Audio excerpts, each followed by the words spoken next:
Do banks treat you differently when you make large deposits? One day I had a TT deposit for around $10 million. A few hours later I got a call from a personal banker asking if he could come around and buy me a coffee.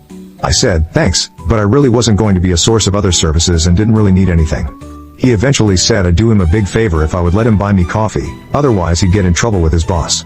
We ended up being taken for lunch a few weeks later, me and my wife, at a top restaurant, with wine, etc. I never was a source of fees for them. Another day, at a different bank, I walked in with a check for $850,000. It was a handwritten check because I was transferring some money from one of my entities to another, and I was dressed like I'd just come from the beach, shorts, old t-shirt, sandals. The counter guy looked at the check and said $850? I said yep. He pressed a few buttons and gave me a receipt which I stuffed in my pocket. When I got home a few hours later, I happened to glance at the receipt. Yep, you guessed it, $850.